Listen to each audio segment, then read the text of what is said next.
Secretary of State Antony Blinken is meeting with the Palestinian Authority president right now in Jordan, while Israel warns civilians to evacuate northern Gaza now before troops likely move in. Israeli Prime Minister Benjamin Netanyahu's former chief of staff, George Birnbaum, joins me now. George, good morning to you. So this meeting is happening right now. What is Antony Blinken's goal here? I'm not sure what the goal is precisely. I will say that Mahmoud Abbas, who has not allowed an election to take place in West Bank for quite some time, has had the opportunity, just as his predecessor Yasser Arafat has had, to make peace with Israel. Prime Minister Netanyahu, Prime Minister Barak, Prime Minister Olmert all shook the hand of men with blood on their hands, whether it was Yasser Arafat or Mahmoud Abbas, with the hope of making peace. The only people that have kept peace from happening are not the Israelis, it is the Palestinians themselves. And so I hope that the message is delivered that the only way and only path to peace is to put aside your desire for blood and your desire for war, similar to what Anwar Sadat did from Egypt in 1979 and King Hussein did in 2006. They chose peace over war.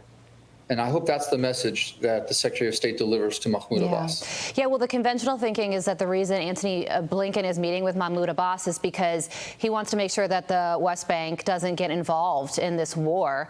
Mahmoud Abbas's political party is rivals with Hamas. So what do you think about that mission? Do you think that he should be there speaking to the Palestinian Authority president right now? Well, I think what speaks loudest are the actions that the Prime Minister Netanyahu and the IDF are taking right now in Gaza. And I hope Mahmoud Abbas is paying attention, because what they see happening in Gaza could easily happen in the West Bank if they decide to open up a second front against Israel. No Jew, from coming out of the ashes of the Holocaust to the founding of the State of Israel in 1948, has ever wanted anything but peaceful coexistence. And that's why we've made peace with our enemies. That's why we continue to strive for peace, whether it's with the Emiratis or with Bahrain, hopefully with Saudi Arabia, because we want peace. And so I hope Mahmoud Abbas is paying attention, because what's happening in Gaza will happen anywhere else where terrorists and barbarians and thugs try to spill Jewish blood. Our reporter, Mike Tobin, he's on the ground in Israel. He's reporting on this war right now, and he is reporting that high-ranking Hamas terrorists are now in hiding and that lower-level Hamas members have changed into civilian clothes and they're now blending in with the population. That presents several problems, doesn't it?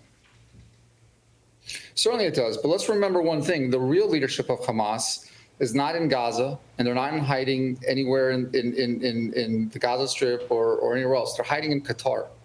They're hiding in Doha. They're living the life of luxury, being harbored by the Qataris in five-star hotels and fancy villas. They're the ones who are recruiting money and helping organize the terror. And so I think we have to keep our eye on the prize. And while we will go into Gaza, we'll clear out Gaza, we'll find the terrorists, just like we did after the Holocaust. We went to South America to find Eichmann. You can't hide.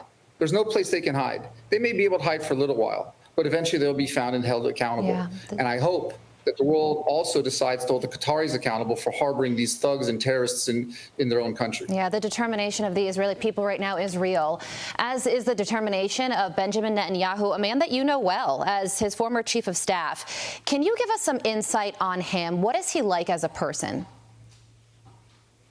Well, he's very dedicated to the idea that the whole reason for the existence of the State of Israel is so that what happened during the Holocaust never happens again. And that as Israel goes, so goes the fate of the Jewish people around the world.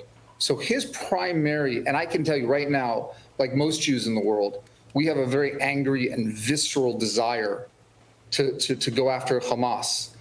But we have to make sure that what we do right, and we do it in a way that we do mitigate collateral damage and civilian casualties and the humanitarian crisis. But let's remember, we want peace. They wanted war. They got war.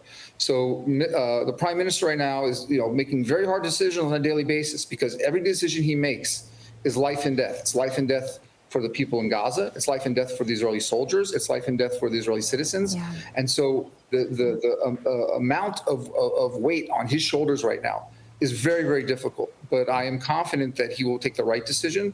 And ultimately, do what needs to be done, which is wipe out Hamas and send a very clear message that if you spill Jewish blood, there is a price to be paid. Yeah, and listen, money's cost war. And on the money front, the U.S. and Qatar have reached a quiet agreement to block Iran from accessing that $6 billion unfrozen in a prisoner swap between the U.S. and Iran. How do you feel about that news item? Well, as I said, I think it's the least the Qataris can do. I don't know that the Qataris actually came to an agreement. I don't think they had any choice. The world knows that they've been harboring Hamas leadership. The world knows that they've been helping Hamas organize the slaughter of Jews. And so it was the least they could do. I'm glad it's been done, but it is a small step. What the Qataris have to do is round up Ismail Haniyeh, his psychopathic, sycophantic, barbarian thugs that are surrounding him, put them on a plane and deliver them to The Hague, where they should be held accountable for war crimes and crimes against humanity. George Birnbaum, thank you so much for joining us this morning. Thank you very much for having me. Absolutely.